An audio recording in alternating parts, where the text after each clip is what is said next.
अस्सलाम वालेकुम। अल्लाह से मांगो, फिर मांगो, मांगते रहो।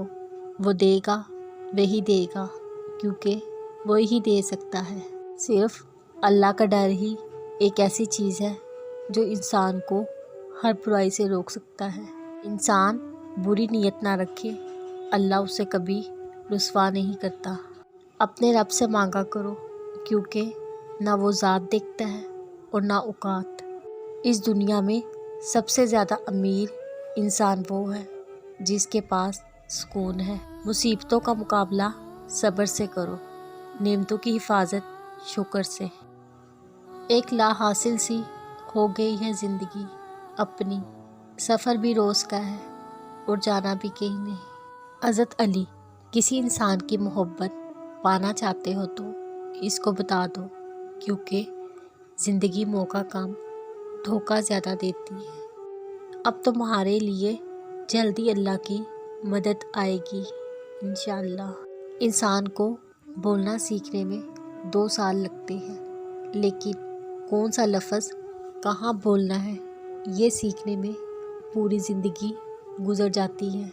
ना ही आपके रब ने आपको छोड़ा और ना ही दुश्मनी इख्तियार की। आपका आने वाला दौर आपके गुज़रे हुए दौर से बेहतर होगा और अनकरीब आपका रब आपको इतना कुछ अता फरमाएगा, आप खुश हो जाएंगे। शेख सादी से किसी ने पूछा, हाल कैसा है? जवाब दिया, अल्लाह की नेमतें खा खा कर दांत टूट गए, मगर ज़बान इसकी नाशुक्री से बाज नहीं आती।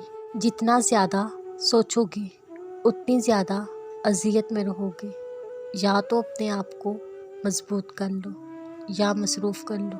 सब्र का सलीका नहीं मुझे या रब, मेरा दिल अपनी रज़ा में राज़ी कर दे। तौबा ऐसा दरवाज़ा है जो मौत की हिचकी तक खुला रहता है।